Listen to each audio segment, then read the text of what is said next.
Olá, pessoal, bem-vindos a mais um encontro da disciplina de Direito, Desenvolvimento e Sustentabilidade, hoje oficialmente dando início ao nosso conteúdo teórico, com essa aula sobre a relação entre o sujeito humano e natureza, nosso objetivo de aprendizado, né, ao final desses minutinhos em que a gente vai passar juntos nesse vídeo, é que a gente compreenda a razão pela qual o direito se aproximou desse conhecimento, desse paradigma da sustentabilidade, tá certo? Então, vou projetar aqui para vocês os nossos slides, eles estão disponíveis também para vocês no Unileão Digital, e assim como a recomendação, né, das nossas leituras estão lá no nosso cronograma de disciplinas. Então, por favor, acompanhem não somente a aula, mas também esse material que fica disponível, né, para que vocês possam realizar o aprofundamento. Gente, a palavra sustentabilidade, ela já caiu no gosto popular, né? Até quem nunca se debruçou sobre a temática, certamente já ouviu a expressão desenvolvimento sustentável, sustentabilidade, e o nosso objetivo hoje é que a gente possa entender, né, a razão pela qual a preocupação com o meio ambiente natural, especialmente, acabou gerando a promoção, o desenvolvimento desse paradigma científico que acabou reverberando nos estudos jurídicos. Então, a primeira coisa que a gente precisa compreender é que nós estamos inseridos em uma sociedade profundamente degradadora dos recursos ambientais. Importante diferenciar recurso ambiental de recurso natural, né? Os recursos naturais são aqueles próprios do meio ambiente natural: água, ar, solo, né, a vegetação. Os recursos ambientais, eles compreendem não somente os recursos naturais, mas também os recursos culturais, né, o patrimônio imaterial, os monumentos, os hábitos, né, da cultura. Muito bem. Então, é uma sociedade profundamente marcada por uma crise de valores a que nós estamos inseridos, né? Onde o ter se tornou mais importante do que o ser, onde a busca desenfreada pelo prazer e pelo lucro vem submetendo sujeitos humanos mais frágeis e o próprio meio ambiente natural a situações de profundo risco da sua integridade, da sua possibilidade de continuidade. Como o direito é uma ciência voltada para a solução dos conflitos, né? Se não há litígio, se não há conflito, se está tudo bem, a gente não precisa do direito. A gente precisa do direito justamente para ordenar a vida social, para que a gente evite conflitos, ou então para resolver aqueles que acabam acontecendo em virtude das nossas relações humanas. Então, a gente, ao longo dos últimos 2 séculos, pelo menos, estamos entrando em um conflito profundamente intenso com o nosso próprio planeta, na medida em que a gente está desgastando esses recursos ambientais, não somente os recursos naturais, em uma proporção avassaladoramente maior do que a capacidade de recuperação do planeta. Então, a primeira coisa que a gente precisa ter a percepção é de que impactos ambientais não necessariamente são coisas negativas. Um impacto é uma mudança, é uma transformação. Esse impacto, se positivo, ótimo, né? Mas se negativo, se diminui a qualidade de vida dos sujeitos, da própria natureza, nós chamamos de dano ambiental. Então, nossa disciplina está muito voltada para a tentativa de prevenção e de resolução de danos ambientais, que eles não aconteçam e que, se acontecerem, sejam aplicadas soluções para reduzir ao máximo os prejuízos causados. A crença de que os danos ambientais, os prejuízos ao meio ambiente, seja ele natural, cultural, artificial ou do trabalho, é uma realidade contemporânea, né? Que quando nós estávamos no Paleolítico, no Neolítico, esses danos eles não aconteciam. Isso é absolutamente falso, né? Porque nós temos aqueles danos que são resultado da ação antrópica.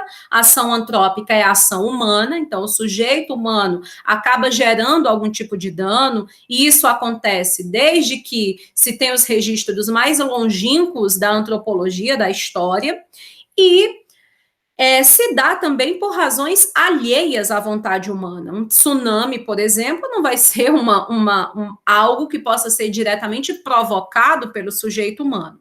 Então, nós estamos aqui na disciplina não para afirmar que o sujeito humano, né, ele antes não provocava danos ambientais e agora, nessa sociedade contemporânea, que esses danos estão sendo provocados. Isso é uma falácia, isso é completamente equivocado, porque os danos ambientais são naturais, são consequência de atividades humanas, atividade da agricultura, da caça, da pesca, da coleta, levando lá, né, para essas primeiras sociedades humanas.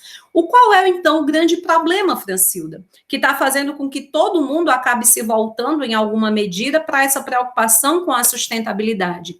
É porque o nível de impacto ambiental negativo, o nível de dano que nós temos condição hoje de causar ao planeta é infinitamente maior do que nós seríamos capazes de provocar antes da Revolução Industrial. Então, o desenvolvimento científico-tecnológico acabou possibilitando ao sujeito humano que nós tivéssemos danos, prejuízos, os quais a Terra não tem condição de se regenerar em tempo hábil para que a gente siga nesse processo de exploração.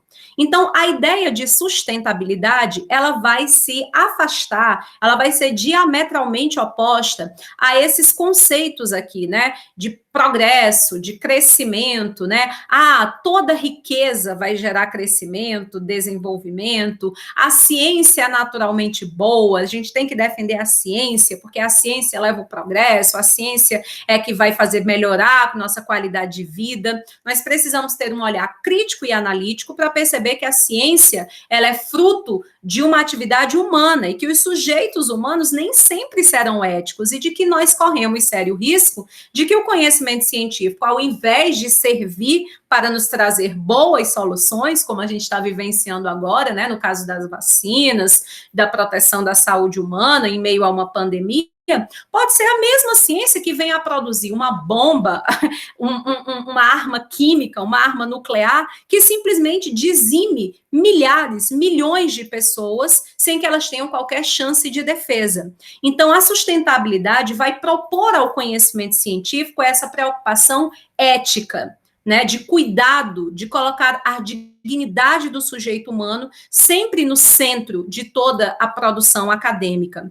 Ao mesmo tempo, a sustentabilidade vai exigir da economia que a gente não se conforme com o mero crescimento, o aumento quantitativo, mas que a gente promova desenvolvimento, a distribuição equânime dos recursos, para que a gente não viva numa sociedade como a que nós vivemos, profundamente desigual, onde temos super ricos e pessoas vivendo em condição de extrema miséria. Isso prejudica a todos, né? Porque, de uma forma ou de outra, todos somos impactados. Se não somos éticos e sensíveis o suficiente para nos solidarizarmos com os sujeitos que não têm condição de moradia adequada, que passam fome, mas certamente nós acharemos ruim se o nosso patrimônio for depredado, se formos vítima da violência urbana, justamente em razão de toda essa falta de desenvolvimento. Então, a sustentabilidade, ela está a favor de uma reflexão ética e crítica a respeito dessa sociedade de consumo, extremamente preocupada em ter, e pouquíssimo preocupada em formar sujeitos humanos que verdadeiramente são, independentemente daquilo que possuem, que são ricos em valores. Então, uma sociedade que está o tempo todo, eu preciso ter 30 pares de sapato para mostrar para as pessoas que eu sou importante, que eu sou chique, tem que ser de determinada marca, o celular eu tenho que trocar a cada 6 meses. Isso não gera um prejuízo apenas para o sujeito humano em si, que passa a ser um sujeito artificial, superficial, mesquinho, pobre em valores, mas é um prejuízo para o próprio planeta. Porque se todos consumissem com essa voracidade, nós não teríamos matéria-prima o suficiente para a garantia da perpetuação das próximas gerações. Então, a sustentabilidade está diretamente ligada ao combate à obsolescência programada, a essa ideia de que a gente faz as coisas, nós estamos o tempo todo investindo no supérfluo, as coisas são feitas para não durar, justamente para que a gente esteja o tempo todo sendo incentivado a um consumo desenfreado que prejudica, né, que coloca em desarmonia toda a relação do sujeito humano com seu semelhante e com a própria natureza, né, o meio ambiente natural. Então, o grande debate que a gente coloca, né, dentro da nossa disciplina é, ok, não vamos abrir mão do conforto, não é voltar para as cavernas, não é dizer que ninguém vai poder ligar um ar-condicionado, ninguém pode ter um carro, é para todo mundo virar franciscano, não se trata disso, mas é como nós, seres humanos, poderemos usufruir legitimamente do meio ambiente natural sem destruí-lo. Porque nós temos interesse que as futuras gerações elas tenham acesso, né, ao nível de conforto, ao nível de desenvolvimento que nós já conseguimos chegar. E aí, nesse sentido, pessoal, a gente vai, então, estabelecer aqui as grandes metas, né, do nosso conhecimento, que é a garantia da sustentabilidade. O que é a sustentabilidade? A sustentabilidade é a garantia de qualidade de vida para as atuais e para as futuras gerações. É onde a gente quer chegar, é nossa meta, é nossa utopia. A gente dá 2 passos, ela se afasta 2, mas o importante é que nós estamos caminhando num sentido de avanço para que a garantia da qualidade de vida seja uma realidade para quem está no planeta agora, para quem virá no futuro. E o que é o desenvolvimento sustentável? O desenvolvimento sustentável é o conjunto de ações, ou seja, legislações, políticas públicas, princípios, ações da sociedade civil, ações governamentais, não governamentais, para que essa sustentabilidade possa ser alcançada. Então, o desenvolvimento sustentável é o que o Brasil vem tentando promover, na medida em que elabora legislações voltadas à busca da sustentabilidade, cria políticas públicas voltadas à busca da sustentabilidade, incentiva a existência de ações, né, individuais dos indivíduos para uma cidadania, para a garantia de direitos fundamentais, de direitos básicos. Então, na nossa aula de hoje, a gente para por aqui, porque o objetivo era, ok, preciso entender por qual razão o direito se voltou à sustentabilidade. O direito se volta ao interesse, né, dessa temática da sustentabilidade, porque o direito é uma ciência que se volta para a solução de conflitos, de problemas. Nós precisamos manter a harmonização social, a ordem, a ideia de justiça. E enquanto nós estivermos inseridos nessa crise ambiental, essa crise ambiental é tudo isso que a gente conversou até agora, é essa desvalorização do ser em prol do ter, é o mero crescimento sem desenvolvimento, é a escassez dos recursos naturais por uma exploração desenfreada, é a crise de valores, é a não preocupação com a ética, é o descaso com a vida humana e não humana. Então, como esses problemas estão muito evidentes e o direito no seu papel de promoção de ordenação, de solução de conflitos, se aproxima então desse conhecimento da sustentabilidade para tentar propor soluções para que nós superemos essa crise ambiental, ao invés de sermos superados por ela, né? Que Deus nos livre no cumprimento, né, das perspectivas mais apocalípticas que alguns cientistas da área ambiental fazem, de que o planeta corre sério risco, né, de não suportar esse nível de exploração ao qual nós estamos o submetendo e que a vida humana corra sério risco de permanência nessa terra, né, a partir de 2050. As recomendações de leitura de hoje, gente, estão no capítulo 1. Por enquanto, vocês só precisam ler o capítulo 1 do livro Sustentabilidade, Origens e Fundamentos, do Reinaldo Dias. Na semana que vem, a gente vai continuar usando esses mesmos slides, e aí a gente vai trabalhar essas temáticas aqui, esses paradigmas, e aí vocês irão estudar pelo capítulo 4 do livro da Sueli Chacon, O Sertanejo e o Caminho das Águas. Como sugestão, para aqueles que ficaram um tanto quanto curiosos, acharam talvez interessante essa conversa. Assistam o documentário Home, disponível no YouTube. Ele é bem interessante para que a gente possa refletir sobre vários dados, né, que o conhecimento científico ele já nos traz, ele já nos exorta a uma mudança de comportamento a partir dos inúmeros prejuízos que já estão acontecendo no planeta. Então, para quem gosta de filme, documentário, é interessante. Sugiro que você assista, vai ajudar a compreender melhor nosso conteúdo. Até sexta-feira que vem, fiquem com Deus. Qualquer dúvida é só falar comigo no WhatsApp ou no fórum lá da disciplina. Tchau, tchau.